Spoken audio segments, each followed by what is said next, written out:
NPF has turned up the political heat, directing the Justice Ministry and Parliament to immediately begin legal processes to extend President Mnangagwa's term by 2 years, from 2028 to 2030, in a bold reaffirmation of a resolution first passed last year's conference in Bulawayo. Sarabina mashokubda pangwa ino ZNPF, pangwa ino ichuya ichimuva emotion ekuti ntukamiri wenyika ngatunge kusvika 2030 notibva subscribe like on the bell icon. Team now namukudanyi kwamchinzi.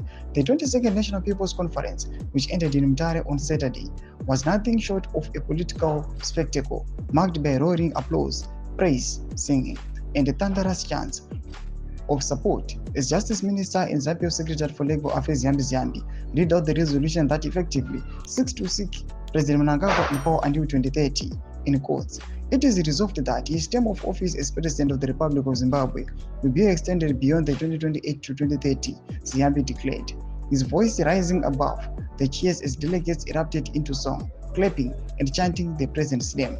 The party and the government are therefore directed to initiate the requisite legislative amendments to give full effect to this resolution before the 23rd National People's Conference, he added, as the whole broke into more applause and chants of the 2030 India Emerson.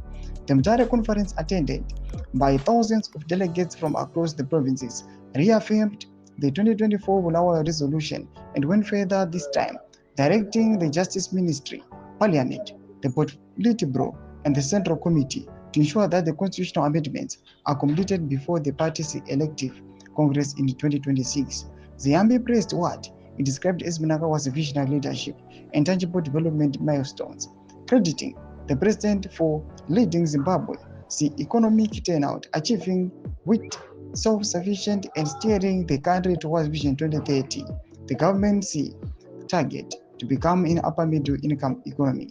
Delegates stood in unison, waving flags and chanting slogans as the resolution was adopted, with some party supporters describing the moment as historic and a clear signal of unity behind the president. Thomas Kwarubuda pangwa ino chiona kuti awazanPF yozviita pangwa ino yochiti the Legal Affairs Ministry ngaichiendera mberi nekusecure pamwe chete nekurova maamendments ekuuya pangwa ino vachiti mutungamiri wenyika atonge kusvika 2030. Pina kwamasection medu dzemafunguro enyu moti kudii pamusoro pechitiko ichi. Subscribe or like, check on the bell.